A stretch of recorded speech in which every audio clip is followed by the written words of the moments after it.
자, 우리가 두 번째로 볼 질문은 보드리아르의 이야기인데, 여기 조금 어려울 수도 있어요, 여러분들한테. 이번에 비문학 문제 볼 때 이거 되게 어려웠다고 하더라고, 다들.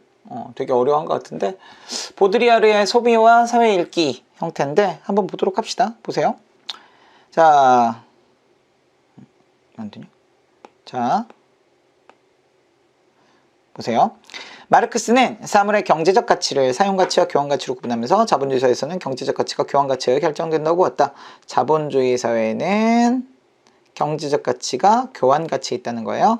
사용가치는 사물의 기능적 가치로, 교환가치는 시장거래를 통해 부여된 가치를 의미하는데, 그러니까 사용가치와 기능적 가치, 교환가치 두 가지를 본 거예요. 사용가치가 아니란 얘기인 거야. 자, 사물 자체의 유용성 고정적이니까 시장에서 수요 공급에 의해서 경제적 가치가 결정된다. 사물 자체의 유용성, 얼마나 유용한지는 고정적이라는 거야. 그러니까 수요와 공급에 의한 경제적 가치. 수요가 있으면 비싼 거고요. 공급이 있으면 싸지는 거고요. 수요가 없으면 싸지는 거고요. 그런 거야.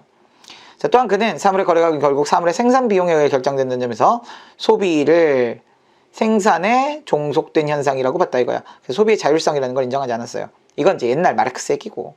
마르크스의 이러한 주장과 달리가 포인트야. 보드리아르는 교환가치가 아닌 사용가치가 경제적 가치를 결정한다고 보았고요. 교환가치가 아니고 사용가치라고. 여기는 교환가치였잖아. 여긴 사용가치야. 자본주의 사회는 소비 우위의 사회. 자본주의 사회의 핵심 포인트는 소비 우위다. 소비가 중심이다. 이때 보드리아르가 제시한 사용가치는 사물 자체 유용성에 대한 가치가 아니라 욕망의 대상으로서 기호가 지니는 가치, 즉 기호가치다. 이게 무슨 얘기냐면 사용가치라는 게 실제로 우리가 그걸 어떻게 사용하느냐가 아니라는 거야. 어떤 상징으로 작용하느냐는 기호가치인 거죠. 기호는 상징이에요. 자, 여기 봐봐요. 기호는 어떤 대상을 지시한 상징으로 문자나 음성같이 감각으로 지각되는 기표와 의미 내용은 기의로 구성되는데, 이거 쇼시르라는 사람이 만들어낸 언어학에서 나온 얘기예요. 그러니까 기표는 문자나 음성 같은 실제 상징이고요. 그 다음 내용은 기의란 거야. 기표와 그의의 관계는 자의적. 이거는 언어에서도 나오죠. 언어의 자의성에서도. 남성이란 문자는 필연적으로 어떤 대상이 아니고 여성이란 기호와 관계 속에서 의미 결정. 자, 문제가 어디야? 관계야, 관계. 다시 말해 어떤 기호의 의미 내용을 결정하는 것은 기표와 기의 관계가 아니고 기호들 간의 관계, 그리고 기호들 간의 관계가 바로 기호 체계라는 거야. 자, 보드리아르는 자본주의 사회에서 대량 생산 기술이 급속하게 발전하면 소비자가 기호가치 때문에 사물을 소비한다. 결국 이렇게 되었다는 얘기. 옛날에 그랬다는 얘기가 아니에요. 자본주의 사회에서. 대량 생산 기술의 발전으로 수요를 충족하고 나올 만큼 공급이 이루어졌으니까 사물 자체의 유용성은 더 이상 소비를 결정한 요인으로 작용할 수 없어. 야, 이미 다 유용한 거 다 있어. 더 이상 소비를 결정한 요인이 못 된다 이거야. 예를 들어 소비자는 특정 계층 또는 집단의 일원이라는 어디냐 상징을 얻기 위해 명품 가방, 이게 기호가치인 거야. 이때 사물은 소비자가 속하고 싶은 집단과 다른 집단과의 차이를 부각하는 기호, 보여요? 차이를 부각하는 기능이야. 따라서 보드리아르에 따르면 자본주의 사회의 소비의 원인은 사물이 상징하는 특정 사회적 지위에 대한 욕구, 소비의 원인이 뭐다? 사회적 지위에 대한 욕구다. 이렇게 정리되면 되지. 자, 보드리아르는 현대인이 자연 발생적 욕구를 따라 자유롭게 소비하는 것처럼 보이지만 사실은 강제된 욕구다. 자연 발생적 아니에요. 강제된 욕구예요. 이는 기호가 다른 기호와의 관계 속에서 그 의미 내용이 결정되는 것과 관계가 된다는 거죠. 특정 사물의 상징은 기호체계, 즉 사회적 상징체계, 기호체계랑 즉 사회적 상징체계는 같은 거예요.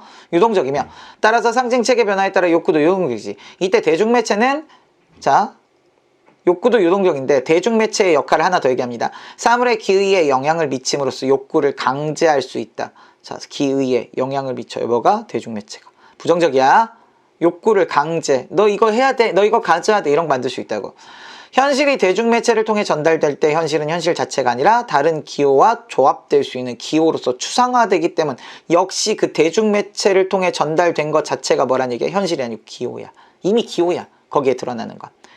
가령 예시입니다. 텔레비전 속 유명 연예인이 소비한 사물은 유명 연예인이란 기호에 의해 뭐가 발생해요? 새로운 의미 내용. 제가 하는 거? 되게 멋지네. 나는 제가 아님에도 불구하고 제가 쓰는 거 하고 싶다는 얘기지. 요컨대 특정 사물에 대한 현대인의 욕망은 대중매체를 매개로 해서 자기도 모르는 사이에 강제되고 있다. 근데 현대인들은 그걸 모른다라는 비판적인 견해를 제시하고 있는 글이에요. 자, 보드리아르는 기술 문명이 초래한 사물의 풍요 속에서 기술 문명이 초래한 방해 풍요 별로 좋은 의미가 아니에요. 현대인의 일상생활의 사물의 기호 가치와 이에 대한 소비에 의해 규정된다고 보고 자본주의 사회를 소비사회라고 명명했습니다. 이름 붙였어요. 그 이론은 소비가 인간에 미친 영향을 비판적으로 성찰해야 한다는 점을 시사한다, 보여준다는 거야. 그러니까 그 보드레의 이론을 통해서 우리는 뭘 해야 돼? 소비가 인간에 미치는 영향이 굉장히 비판적이다. 마르크스는 소비가 별로 중요하다고 생각하지 않았어요. 생산이 중요하다고 생각했지. 근데 보드리아르는 소비가 중요하다. 소비가 인간의 핵심이다. 요걸 가지고 하는 거다. 이렇게 얘기하고 있다는 거지. 그쵸? 뭔 얘기인지 알겠어요? 자, 그럼 16번부터 문제 한번 살펴볼까요? 자, 자본주의 사회에 대한 기억, 니은의 주장. 기억은 마르크스입니다. 니은은 보드리아르인가요? 당연하겠지 뭐. 보드리아르지. 그럼 봐봐. 얘네는 그냥 드러나는 얘기만 그대로 해주면 돼요. 드러나는 얘기들만 확인하면 끝나는 거거든. 적절한 거니까. 자, 기억, 마르크스가 소비가 생산의 종속됨으로 사용가치와 교환가치는 뭔 말도 안 되는 소리야. 이 사람은 뭐라 그랬어? 사물은 교환가치가 중요하다고. 사용가치는 별로 중요하지 않다 그랬잖아. 다시 마르크스, 사물 자체의 유용성은 변하지 않으므로, 아까 여기 있었을 거야. 유용성에 대한 변하지 않는다고. 소비자의 욕구 얘기 아니죠. 욕구를 분석하는 건 보드리아르예요. 그 다음 보드리아르, 소비자에게는 소비의 자율성이 존재하니까 교환가치, 또 교환가치래. 되게 단순하다니까. 문제로 만들 땐 되게 단순해져. 자, 4번, 개인에게 욕구가 강제되므로 소비를 통해 집단 간의 사회적 차이가 소멸이 아니고 생성되죠. 만들어주죠. 일부러 차이 내려고 만든 거라니까. 그 다음, 경제적 가치는 사회적 상징체계에 따라 결정되니까. 그치? 사회적 상징체계. 기호가치가 곧 소비의 원인이다. 찾아드려요? 기호가치가 소비의 원인이다. 여기 있네. 소비자가 기호가치 때문에 사물을 소비한다고 보았다. 됐지? 찾아내면 돼. 그 다음 17번 문제. 자, 17번을 봅시다. 기호체계를 바탕으로 A를 이해한 내용. 기호체계를 바탕으로 해서 A 부분 어딨냐? 아, 명품 가방의 소비. 맞아. 여기. 명품 가방을 소비하는 부분. 이것에 대한 걸로 적절하지 않은 거. 가봅시다. 사물은 기표로서의 추상성과 기호로서의 구체성. 뒤집힌 거 보여요? 사실 이거 정확하게 얘기하면 뒤집혔다고 얘기하기 좀 애매하거든? 자, 기표는 뭐라 그랬어? 기표? 소리라니까요? 음성이나 문자 이런 걸 기표라고 해요. 그다음 기의는 그것이 담고 있는 의미야. 그럼 기의가 추상적인 거야. 기표는 음성 문자니까 이거 자체가 구체적이겠지. 이건 거야. 이거 뭐지? 이거 기표 기의 얘기할 때 수시로 얘기할 때 맨날 이거 얘기하는데, 사과 그러면 우리가 사과라고 말하는 발음, 이 발음 혹은 이 글자, 이거는 기표가 되는 거고요. 실제 사과의 모양, 대충 그렇다고 해.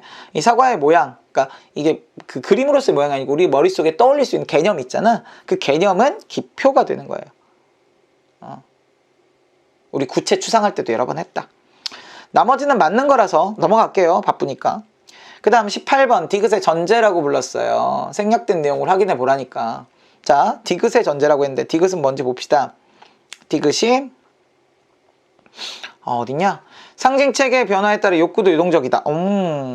자, 그럼 정리해 놓읍시다. 상징체계가 변하면 욕구도 유동적이래. 욕구도 변화한다는 얘기잖아. 그치? 상징체계가 변하면 욕구도 변화해. 그럼 봅시다. 어떤 전제가 필요한지. 상징체계 변화에 따라서 사물의 유용성이 변한다고 했나요? 아니요. 고정된다고 했어요. 사물에 대한 욕구는 사람마다 제각기 다른 양상을 보인다. 그럴 수 있어요. 하지만 상징체계의 변화가 욕구의 변화를 불러온다는 것과는 별로 관계가 없는 얘기죠. 사물의 기호가치가 변화하면 기호가치가 뭐예요? 기호가치가 상징체계잖아.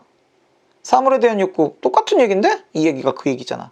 이거는 사실 전제라기보다는 그 얘기가 거의 같은 얘기라는 거야. 똑같은 이야기인 거야. 똑같은 이야기. 기호가치가 변하면 욕구도 변하니까 상징체가 변화했어. 그럼 기호가치가 변한 거잖아. 그러니까 욕구가 변화했어. 뭐야? 아무것도 아니잖아요. 그런 얘기라고. 소비하는 행위는 자연 발생적 욕구에 따른 것이다. 관계없고요. 지시하는 내용 역시 또 관계없어요. 그 다음 19번 문제. 윗글의 보드리아르의 관점을 바탕으로 해서 보기를 이해한 보기 한번 봅시다. 개성이란 타인과 구별되는 개인만의 고유한 특성, 현대사의 개인은 개성을 추구하면서 자신의 고유함을 드러내려 해요. 이때 사물은 개성을 드러낼 수 있는 수단이 돼. 찢어진 청바지, 타투나 피어싱 이런 것들은 사물을 통한 개성 추구의 사례. 이런 점에서 당신의 삶의 차이를 만듭니다는 광고 문구는 개성에 대한 현대인의 지향 원하는 거지. 근데 보드리아르의 생각에는 이게 긍정적일까? 이것도 결국 만들어진 거 아닌가? 그치? 이것도 다 만들어진 건 거야. 이게 기본적으로 대중매체에 의해서 만들어진 거야. 찢어진 청바지. 이게 자유로운 개성 추구라고 보기가 어려운 거야. 자유로운 개성 따위는 웬만하면 존재하지 않아. 봐봐요. 적절하지 않은 거야. 타인과 구별되는 개성이라는 것은 보드리아르의 생각에는 개인이 소속되기를 바라는 집단의 차별하는 속성일 수 있겠군. 안 틀려. 소비사회의 사물을 통한 개성의 추구는 그 사물의 기호가치에 대한 욕구, 기호가치 욕구. 그 다음 3번 찢어진 청바지는 개인만의 고유한 특성을 드러내는 수단이에요? 개인만의 고유한 수단인가?